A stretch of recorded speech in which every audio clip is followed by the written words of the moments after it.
আমার বাজিঘর পাখি আছে প্রায় ৩৯টা ৪০টার মতো।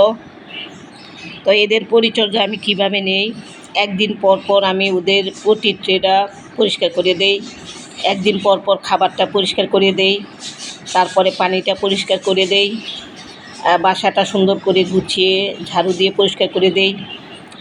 অনেক সময় মাকড়সার জাল টাল থাকে, এগুলো পরিষ্কার করে দেই। তারপরে পাখির বাসার ভিতরে বিভিন্ন রকমের ময়লা আবর্জনা ওরা জমিয়ে রাখে, সেগুলো ব্রাশ দিয়ে তুলে তুলে পরিষ্কার করে দেই। এইভাবে আমি বাজিঘর পাখির পরিচর্যা করি, আর জায়গাটা পরিষ্কার পরিচ্ছন্ন রাখি, পানিটা পরিষ্কার পানি দেই, খাবারটা পরিষ্কার করে দেই। এইভাবে আমি বাজিঘর পাখির খুব যত্ন করি। তো আমার বাজিঘর পাখিগুলো মাশাআল্লাহ সুস্থ আছে, ভালো আছে।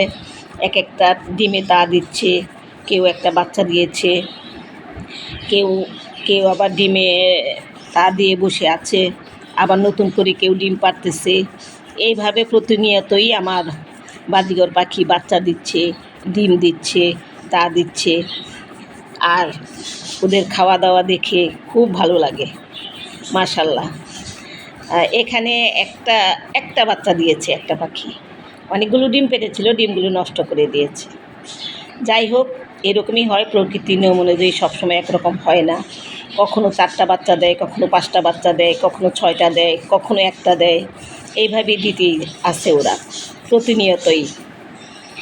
আর কিছু হলুদ পাখি আছে আমার, কিছু সাদা পাখি আছে, কিছু আকাশি কালারের আছে, কিছু সবুজ আছে, বিভিন্ন কালারের পাখি আছে আমার এখানে, আমার বাজিঘর।